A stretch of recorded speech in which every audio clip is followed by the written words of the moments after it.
innovaciones sociales y escenarios del futuro. Luis es en este momento director del programa universitario de la FUTRASAFODE y además es director del Instituto para el Diálogo Global y la Cultura del Encuentro. Para los que tenemos el honor y el placer de conocer a Luis, les podemos decir que se trata de una persona que tiene una mirada única del sector del agua, por su formación, por la capacidad de análisis que tiene y por las relaciones que ha establecido durante su carrera. Nos enseña todos los días, a los que trabajamos en AISA y seguramente a muchas personas en todo el mundo del sector del agua, que para entender bien este proceso hay que tener una mirada diferente y hay que contemplar muchas cosas en el contexto. Es por eso que tenemos el privilegio de compartir con él estas palabras. Él se va a dirigir a todos nosotros, va a hablar de la agenda de los Objetivos de Desarrollo Sostenible del Milenio, va a repasar cuestiones vinculadas a la economía del bien común, el derecho al agua en un contexto histórico, y nos va a mostrar con qué herramientas tenemos que comenzar a planificar el futuro en lo que respecta a nuestro sector. Habiendo hecho esta introducción, los dejo en manos de nuestro invitado especial, Luis Lieberman. Disfrutemos mucho, por favor, de este encuentro y saludos para todos. Muchas gracias, Gonzalo. Muy generosa tu presentación. Para mí participar de este hackathon representa un desafío personal, en principio, porque creo que la figura en sí del hackathon es una innovación socioeducativa de carácter tecnológico imperdible. Y ya participar junto a ustedes de esto y poder compartir algunas ideas y algunos conceptos constituye un desafío. Quiero agradecer también a Malena Galmarini, presidenta de AISA, también extender ese agradecimiento a Pancho Robles, el irresponsable que me convocó a esta experiencia y a quien le agradezco infinitamente la confianza, como también a Gonzalo por su presentación. A ver, ¿por dónde empezamos? Yo creo que deberíamos empezar con aquello que pensábamos antes de la pandemia. Y antes de la pandemia, nuestras organizaciones, tanto el Instituto Universitario del Agua y el Saneamiento, que es la propuesta que la Fundación de los Trabajadores Sanitaristas para la Formación y el Desarrollo, y el Instituto para el Diálogo Global y la Cultura del Encuentro, son dos instituciones hermanadas en los desafíos por entender y por interpretar y por intervenir en el mundo del agua. Nos veníamos planteando una serie de cuestiones que las traslado en términos de preguntas.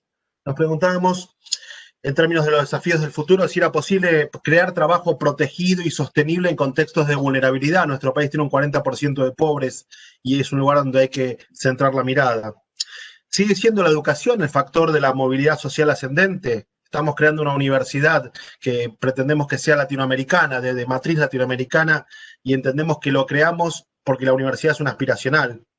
¿Sigue siendo el Estado el actor monopólico de las políticas públicas?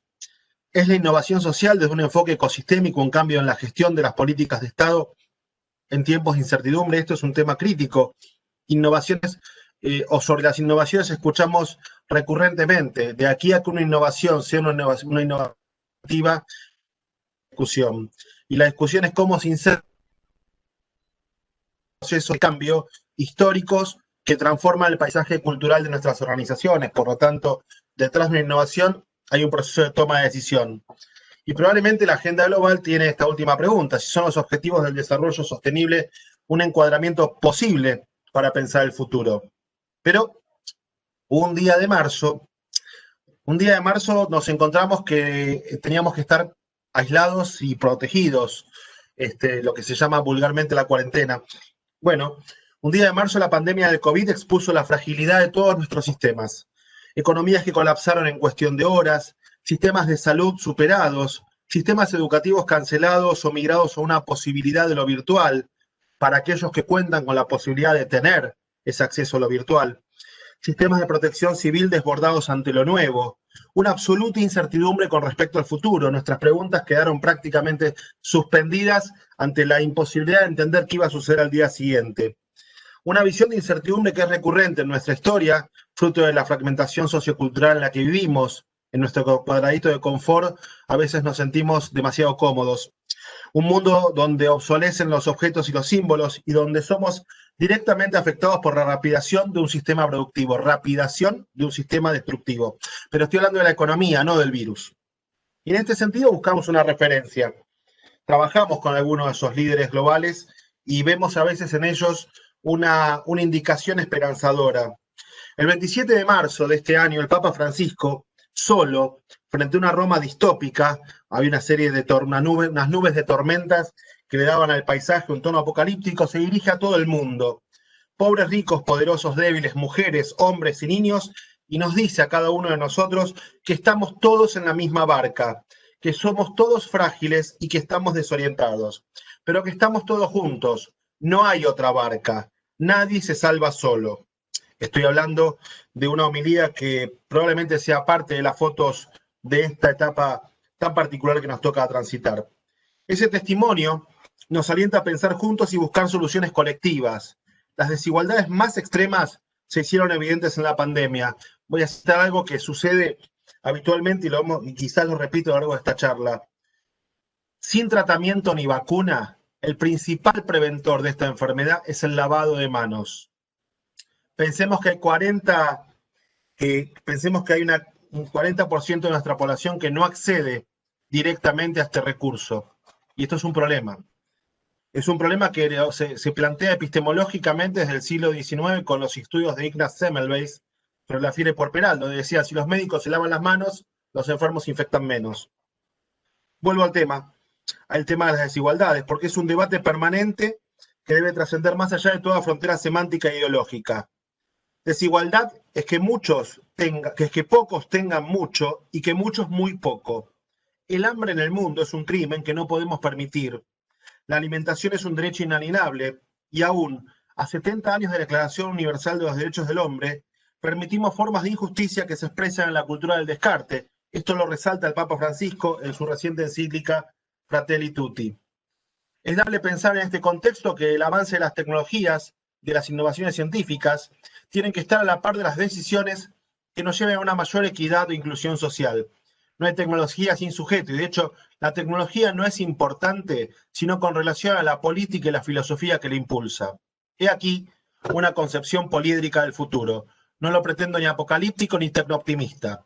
Las decisiones sobre el desarrollo deben orientar al desafío de que los bienes comunes de la humanidad son intereses superiores a las pretensiones particulares. Y esto no es menor. No hay ninguna innovación social y tecnológica que impacte en términos de un sujeto personal. Impacta en los colectivos y transforma la calidad de vida de las personas. ¿Cuándo empieza a conversarse sobre esto? ¿Cuándo empieza a que esta problemática tenga un emergente concreto? Más o menos hace 40 años, tal vez un poco más, casi 50. Decimos que en el agua está el principio, porque el agua es vida y sin ella no hay vida. El agua está en todo orden, desde lo simbólico a lo material, desde lo económico a lo cultural y religioso. Su cuidado es indispensable para asegurar derechos básicos. Toda agenda global inscribe el agua como una de las cuestiones centrales a tratar. Ustedes que están participando de este proceso formativo tan interesante, seguramente vieron el concepto de huella hídrica tratado por Mariana Carriquí-Borde, o se encontrarán el día de mañana con el doctor Héctor García del IH Delft, que tiene una gran propuesta innovadora para el reuso de aguas negras. Y también va a ser muy importante, entre otros, también porque son amigos nuestros, porque participan de nuestras instituciones, lo que Diego Berger traiga sobre su visión disruptiva de la hidropolítica. Sabemos que ellos están cerca. La verdad que va a estar muy bueno que lo puedan escuchar, son geniales. Pero en la década del 70, hablábamos de cuándo comienza a discutirse la problemática del agua en términos emergentes, se empiezan a fortalecer todos los paradigmas ecológicos y las ciencias ambientales. Esencialmente sucede porque tomamos certezas de que el mundo es algo finito y sobre todo que lo estamos rompiendo a partir del impacto antrópico de la destrucción que le causamos a este planeta.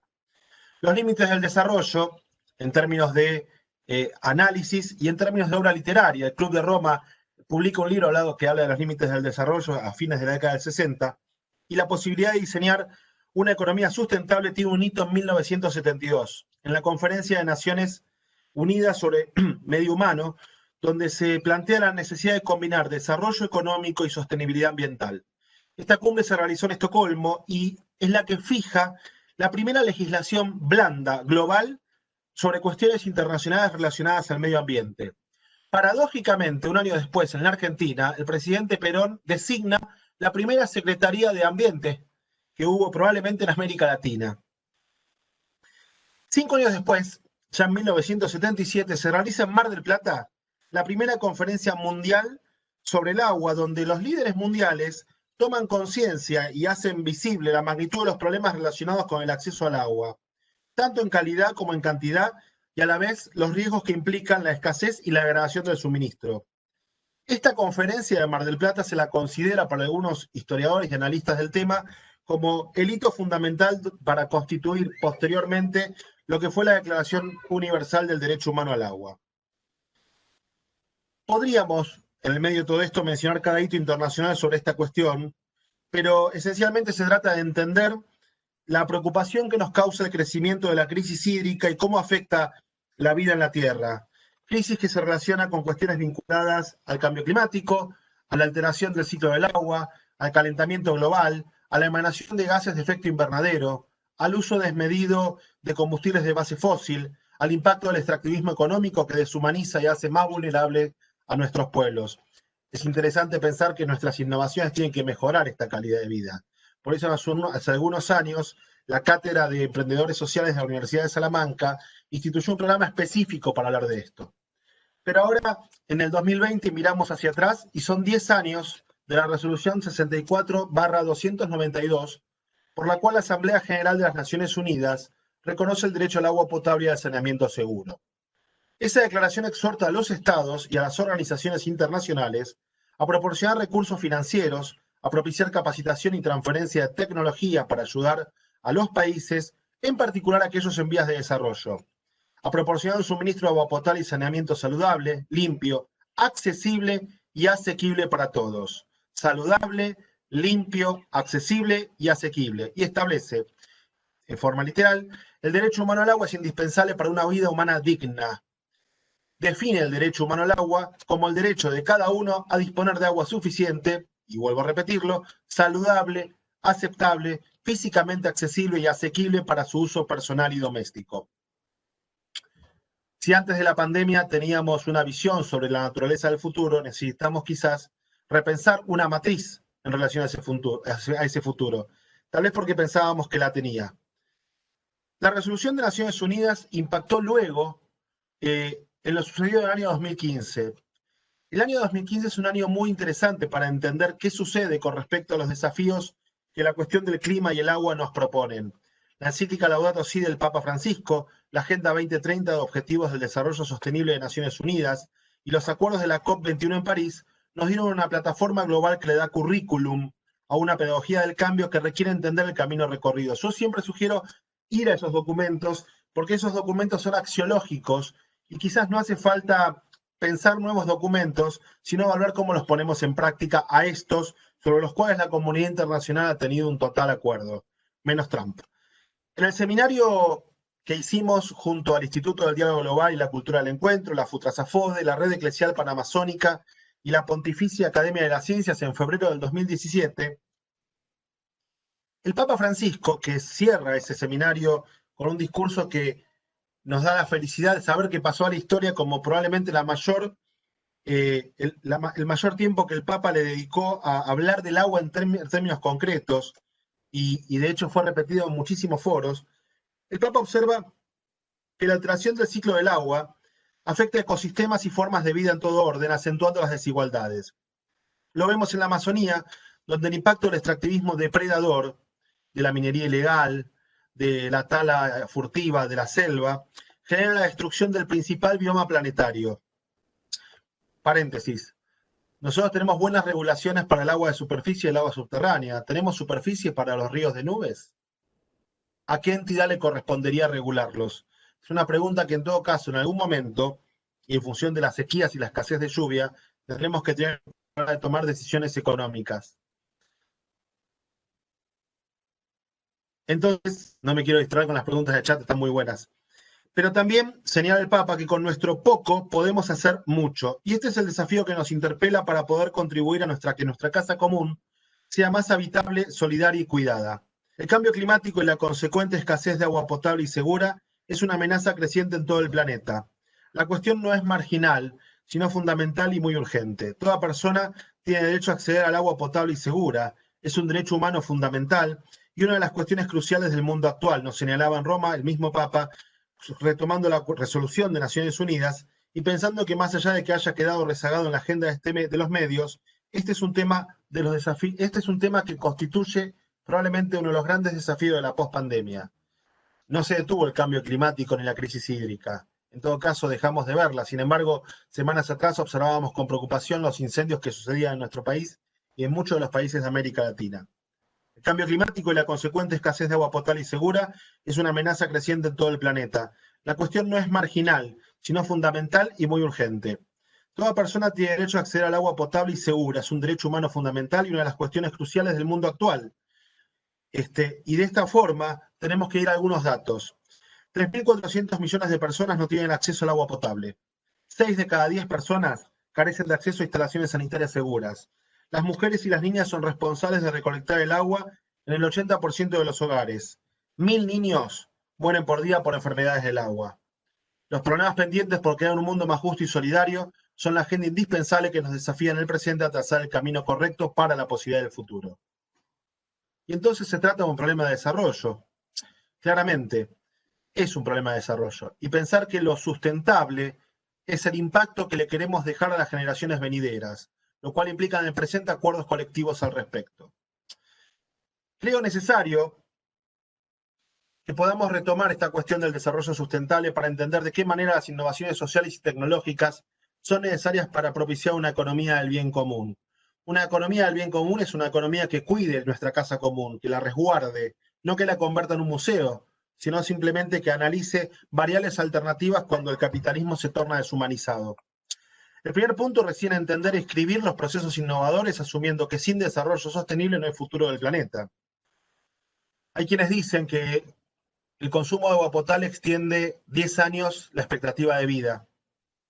Hasta aún en un enfoque liberal, ninguna empresa se negaría a venderle agua a alguien 10 años más. Imaginemos esto desde un corte un poco más social, más amigable, más colectivo. Entonces, no es ajeno que frente a este desafío, el objetivo recurrente en la agenda internacional es acabar con la pobreza. Esta situación fue vista en la formulación de la primera Agenda Global del Milenio en el año 2000, donde el propósito de acabar con el hambre se le suma la necesidad de lograr un desarrollo dentro de los límites del giro planetario y garantizar aprendizajes a lo largo de la vida. Entonces, interesante que los tres ejes de la Agenda del Milenio fueran la cuestión de la pobreza, la sustentabilidad y la educación, que luego van a transformarse en la Agenda ODS probablemente en los objetivos 1, 4 y 6. Aunque toda la agenda ODS es rica y hay que entenderla en su conjunto para poder ponerla en práctica. Sobre esta situación, en aquel momento, en el año 2000, se formularon 10 objetivos y el análisis y la interpretación y la intervención de esos objetivos fracasaron. Probablemente porque solo se centraron en las responsabilidades de los gobiernos, pero de algunos gobiernos, y quedaron fuera las empresas y la sociedad civil. Sabemos que si algo ha de fracasar, dicen los emprendedores, tiene que suceder pronto, porque si fracaso pronto me puedo recuperar. Pero tengamos cuidado porque el calentamiento global y la emisión de gases de efecto invernadero pueden desencadenar una irremediable situación de destrucción y no podemos cometer el error de llegar al 2030 pensando renegociar objetivos al 2060 porque no estamos seguros de que exista el 2060. Ante la imposibilidad de la agenda del milenio, la agenda internacional tuvo que repensar su propuesta, que toma sustancia en la denominada Agenda 2030 de Objetivos del Desarrollo Sustentable, presentada por las Naciones Unidas en septiembre del 2015. Los ODS, en castellano, deben ser asumidos en el marco de una visión holística y son una invitación a los estados a repensar su rol y comprender los emergentes de la globalización a la luz de las necesidades de las nuevas ciudadanías. Uno de sus mayores impulsores, el economista norteamericano Jeffrey Sachs, dirá que los ODS son el viaje a la luna de esta generación y reconoce que la economía mundial es gigantesca, que crece a una gran velocidad y que sus ingresos se hallan desigualmente distribuidos. Sostiene, además, que la humanidad está cambiando el clima del planeta y en particular la disponibilidad de agua dulce. y no conocemos la escala ni las implicancias precisas de estos cambios, concluye, en que el desarrollo sostenible como proyecto intelectual pretende comprender las interacciones entre tres sistemas complejos: la economía mundial, la sociedad global y el medio ambiente físico. Hay una discusión sobre esto, si el agua es escasa o no lo es. Naturalmente, las tecnologías determinarán. En un debate que dimos en Roma hace 3 años, y lo mencioné previamente, la discusión sobre la escasez de agua era totalmente concluyente. Hay escasez de agua, solamente el agua dulce es el 3% del total de la masa de agua en el planeta, y sin embargo, las tecnologías de desalinización podrían revertir esa cuestión. Sin embargo, son todavía muy caras, lo cual, me adelanto una respuesta, harían inviable la asequibilidad de una tarifa de acceso al agua en condiciones de seguridad. Claramente, a 5 años de la agenda de ODS, debemos entender varias cosas. La primera, porque ya estamos atrasados, se trata de una construcción en proceso. Lo segundo es que esta agenda nos propone un pacto global sobre el cual tenemos que trabajar y educar. Lo tercero es que nos orienta a entender la formulación de escenarios futuros a partir de metas, métricas, escalabilidad y fiabilidad en los procesos. Entender que detrás de esta matriz hay una pedagogía nos abre la puerta a pensar de qué manera los objetivos constituyen una puerta a la movilización social y a la presión de grupo, cuestión que mencionan Sachs y Ban Ki-moon, pero que se retoma en acontecimientos colectivos que conocemos. Por ejemplo, Greta Thunberg y el movimiento Fridays for Future, todos los movimientos de jóvenes por el clima que estamos observando en estos tiempos, el grito por la selva de la Coordinadora de Pueblos Indígenas de la Cuenca Amazónica, la tarea de la Red Eclesial Panamazónica que impulsó un sínodo esencial para comprender el rol de la Iglesia Católica en el cuidado del planeta. Más allá pienso en los movimientos contra la minería extractivista de los Andes argentinos y mucho más cerquita en los guardianes de la cuenca del Riachuelo Matanza a la espera del fallo de que se cumpla el fallo Mendoza. Y por qué no, entender que esta actividad que estamos llevando a cabo implica un valor altamente innovador en la medida que nos plantea transformar nuestro medio desde nuestro pequeño lugar en el mundo en el que vivimos y hacer de ese mundo algo un poco mejor. Asumir el testimonio de jóvenes y tomar una agenda concreta para desarrollar acciones de transferencia es indispensable. Desde 2017 realizamos innumerable cantidad de encuentros y seminarios sobre este tema y nos dimos cuenta que el desafío que nos queda por cumplir es el de generar una conciencia sobre qué tipo de innovaciones hacen viable el acceso pleno al agua y al saneamiento seguros y cómo transferimos ese conocimiento a las poblaciones más vulnerables. De esta manera, la agenda de ODS se convierte en una agenda que es mucho más sorda y compleja que oportunamente lo fue la agenda del milenio, porque los límites planetarios están muy cerca, porque es esencial tener rapidez en la acción y porque es necesario movilizar a todos los sectores de la sociedad en esta práctica. No en vano estamos proponiendo también crear una universidad vinculada a temas de agua, probablemente la única de América Latina sobre este tema.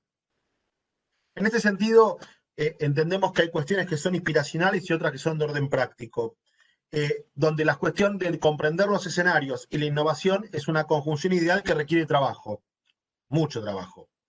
Para este tema, Jeffrey Sachs propone 2 herramientas. La primera es la retroproyección, que esencialmente constituye la metodología de planificación de escenarios y sostiene una meta y alternativas, tomando como referencia el camino reversible para obtenerlo. Esto es, pienso en el futuro y vengo retrocediendo a mi punto de partida. La segunda herramienta es configurar una hoja de ruta tecnológica. Esta propuesta tiene una característica particular, es la pregunta del cómo. Las preguntas configuran la orientación para la acción. Sobre la primera cuestión, quiero citar una experiencia reciente. Hace unos días hicimos un seminario sobre escenarios futuros junto a Rafael Ramírez de la Universidad de Oxford y Gabriela Sacco, que es la directora del Instituto Tecnológico Leopoldo Marechal. Es posible que esté pasando un chivo, pero además me parece interesante que retomar esta cuestión que la Universidad de Oxford plantea como un programa interdisciplinario de posgrado y probablemente el año que viene vamos a invitar a ISA por supuesto, a extender los límites de este proceso de formación. ¿En qué consiste esta concepción del escenario? Nos permite comprender la manera en que las fuerzas que trabajan hoy van a cambiar el futuro. Defino por esas fuerzas la demografía, la globalización, el cambio tecnológico, la sustentabilidad ambiental, la biotecnología, cómo impactan en el presente para cambiar el futuro. En tanto metodología, la planificación de escenarios futuros permite el análisis estratégico y la posibilidad de propiciar políticas robustas, resilientes, flexibles e innovadoras. Como todo paradigma, tiende a criticar al anterior y critica y critica el modelo de planificación tradicional, al cuestionarle que cuando esas planificaciones tradicionales dicen el futuro va a ser de esta manera, a partir de proyecciones y pronósticos sobre datos del pasado, terminan en conclusiones erráticas que son de imposible cumplimiento. Algo así como expresar el riesgo de tener la respuesta correcta a la pregunta equivocada en el momento no previsto. Esta visión de escenarios nos permite generar una repercepción del futuro mediante la consideración de alternativas simultáneas. No pienso un escenario, pienso varios. Algunos quizás van a encontrar en esto la génesis de las matrices FODA, pero es algo mucho más dinámico y complejo. Quizás las matrices FODA son una buena foto, pero solo una foto. La búsqueda de un conocimiento no común, el cuestionamiento de los preconceptos y la información que asumimos como no cierta. La posibilidad de ampliar el contexto y activar diversos modos de pensar. Los escenarios no constituyen una intervención concreta en la cual, por ejemplo, se inscribe una innovación, pero definen los límites en donde las nuevas acciones y rutinas se hacen parte de un paisaje y cambian el mundo. En relación a la segunda herramienta, la hoja de ruta tecnológica, creo necesario sumar alguna idea sobre la cuestión de la innovación, entendida como el dispositivo que instituye cambios sustentables e implica una modificación de representaciones y hábitos. Piensen por un momento que sin Internet, esta conferencia y todas las demás serían inviables. Vaya innovación hemos transitado y cómo se incorporó en nuestro paisaje.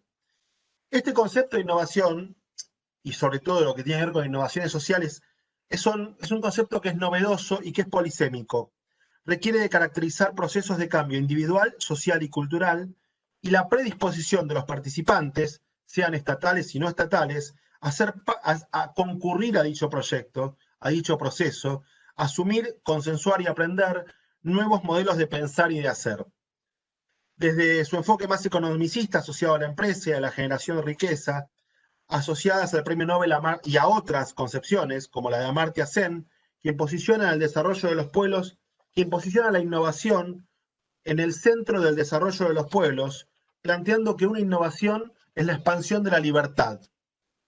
Es una metáfora interesante, la innovación como libertad expandida que tiende a trabajar en la mejora de la calidad de vida.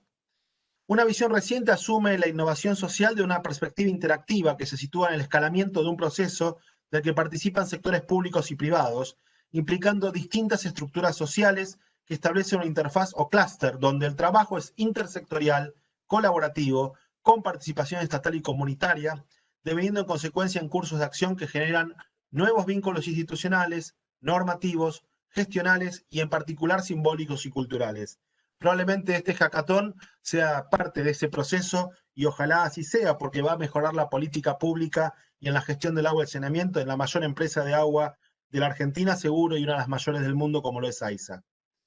En el campo de las tecnologías, donde el derecho a la información y la intimidad es permanentemente cuestionado, la noción de interfaz permite fomentar la participación colectiva en el desarrollo del conocimiento y retroalimenta a cada uno de los actores intervinientes que no queda alienado de la información que produce.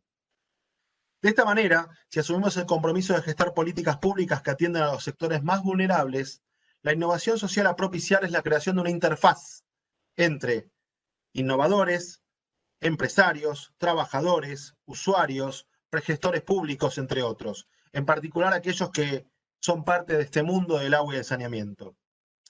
Nuevamente volvemos al presente y el COVID-19 interpela nuestra política pública, el rol del Estado, la capacidad de tomar decisiones para la urgencia, la posposición de nuestros planes previos, pero también nos obliga a reflexionar sobre el valor del trabajo y la necesaria creatividad e innovación para forjar una sociedad de la cooperación.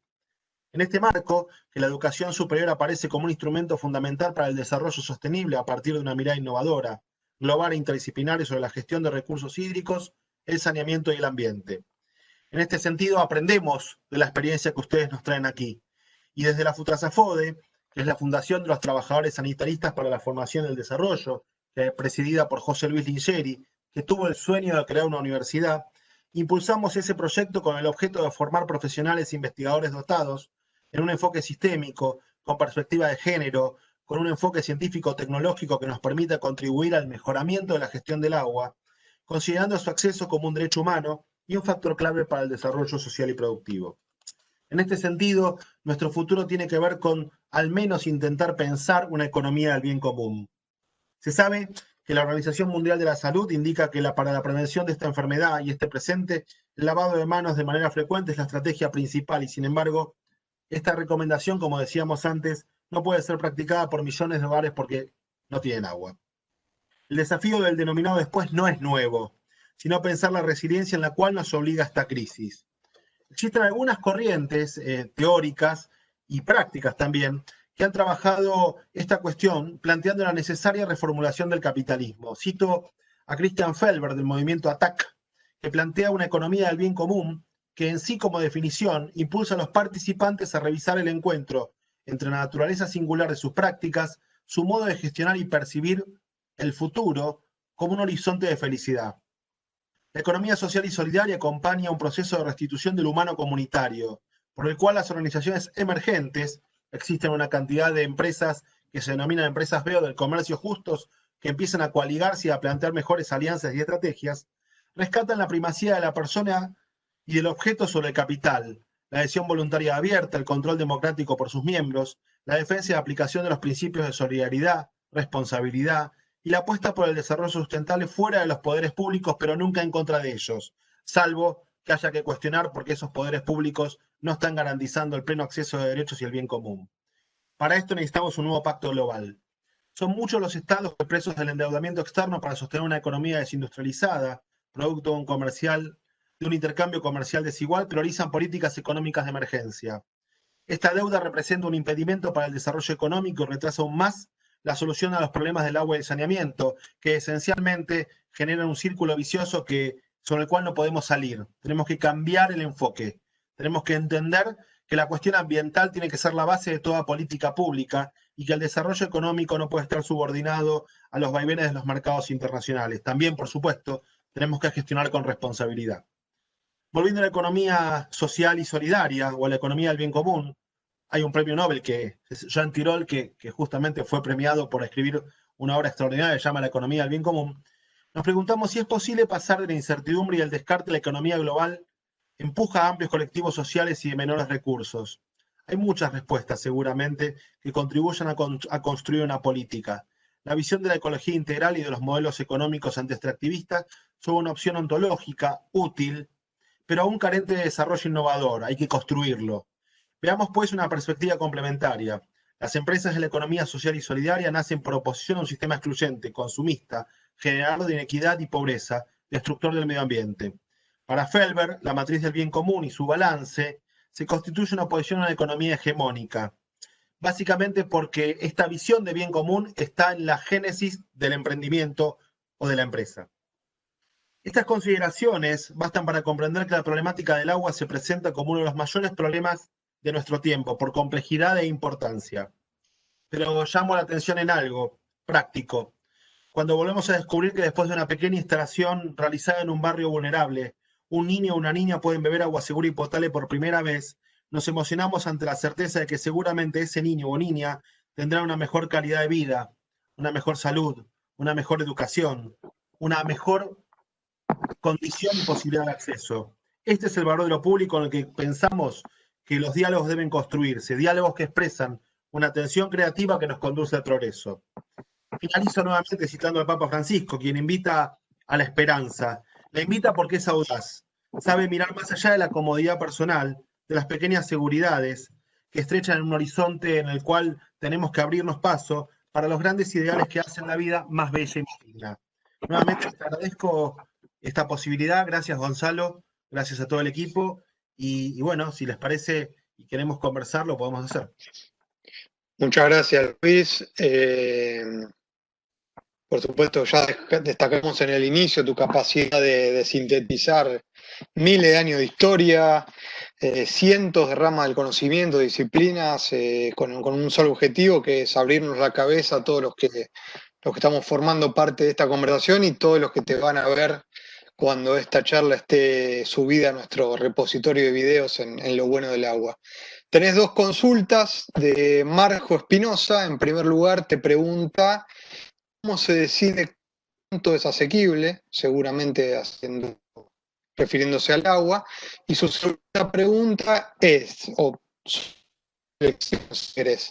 Dice, es clara la importancia del acceso al agua, pero ¿cómo podemos ser conscientes de la importancia de un consumo responsable si el agua está subvencionada? A ver, me parece que el principio de subsidiariedad es un principio legítimo y seguramente los sectores que carecen de agua, paradójicamente, son los que pagan más por el agua. En el área de servicio de AISA hay amplios sectores desvinculados que cuando mapeamos en algún momento cuánto pagaban por el agua, pagaban mucho más de lo que la tarifa de agua, de lo que la tarifa de AISA es. Naturalmente la cuestión del valor del agua está vinculada a los marcos regulatorios vigentes. Eh, Obviamente hay que entender la tarifa del agua dentro de la economía global y de la economía familiar, y hay gobiernos que prefieren trabajar en el subsidio, o sea, en el costo indirecto, y no trasladar el valor concreto del agua a los usuarios. En lo personal creo que la mejor forma de entender la asequibilidad es midiendo, y si no medimos, difícilmente podamos entender cuál es el costo. Una vez que entendemos cuál es el costo, porque lo hemos medido, el costo de producir cada metro cúbico de agua, tenemos que entender cómo diferenciamos un consumo pleno a un consumo de aquellos sectores que carecen del acceso al agua segura. Doy un ejemplo. El 75% del agua se utiliza en agricultura y nadie paga agua de riego. Ahora, si ponemos a discutir la cuestión de abonar el agua de riego, creo que lo vieron en el tema de huella hídrica en el día de ayer, probablemente nos vamos a dar cuenta que vamos a tocar intereses sensibles. ¿Estamos dispuestos a hacerlo? Por lo tanto, a la primera pregunta diría, es una decisión política caracterizar desde el marco regulatorio del agua y el saneamiento en la Argentina la relación entre ingreso y pago de este servicio. Y la segunda pregunta, no sé si es Mario o Marjo, pero ya no veo. Marjo. Es un preguntón, porque es más, porque esencialmente sabemos que hay una experiencia práctica. Los chicos educan a los adultos. O sea, en primer lugar, la educación continua a lo largo de la vida, que es parte de los objetivos del desarrollo sostenible, y la comprensión sistémica del problema del agua es un proceso de largo plazo que se instituye de dos maneras. En el largo plazo, la creación de conciencia es un hecho educativo. En el corto plazo, la creación de conciencia es el miedo. Yo prefiero el largo plazo y prefiero entender que el miedo es que el corto plazo sería una circunstancia eventual. Pero contestaría, con educación. La educación tiene que ver no solamente con esto que hacemos en las escuelas, sino con la educación informal. Cuando yo me entero qué pago en la factura de agua, también tomo conciencia de mi condición de ciudadano del agua. Por lo tanto, es una educación en el sentido amplio. Voy a usar un concepto que va a aparecer mañana. Es un problema hidrofilosófico. Si yo entiendo que el agua es escasa y entiendo que el uso excesivo o el mal uso de la misma está vinculado al deterioro de la calidad de vida del otro, inmediatamente, si me puedo reconocer en el otro, tendré que tener las herramientas adecuadas para cuidar el consumo que yo realizo. Pero no es un problema de individuos, es un problema de una sociedad. Verlo desde el punto de vista de los individuos es probablemente la expresión thatcheriana por Margaret Thatcher, recordarán, que decía, no hay sociedades, solo individuos. Y es una concepción espantosa. Así que yo no sé, Marcos, si con esto colaboro en tu pregunta. Tendría muchas más preguntas sobre tu pregunta, es si somos capaces de gestar esa educación en la ciudadanía por el agua y en qué medida necesitamos de empresas, de Estado, de sectores privados, de eficiencia y de mostrar los datos. Cuando uno muestra los datos, cuando uno mide, puede evaluarlo de mejor manera. Gonzalo. Bueno, Luis, acá tenés otras dos preguntas. Te la voy a leer porque la primera tiene una reflexión también. Dice, hola Luis, Emiliano de Jesús. Te pregunta Emilio. Hola Luis, lo que has dicho es muy cierto. No obstante, ¿qué podemos hacer cuando el agua es considerada un derecho, pero no se le da el valor real que tiene? No pagamos el valor real del agua. Esa es una reflexión, no pagamos el valor real del agua. La otra es una pregunta también de Emilio y te dice, ¿proponés que se creen mercados en torno al agua? Este tema es confuso desde cualquier lente que se vea.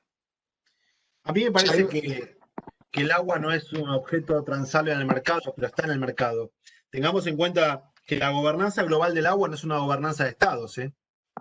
Es una gobernanza de multinacionales y de sectores internacionales.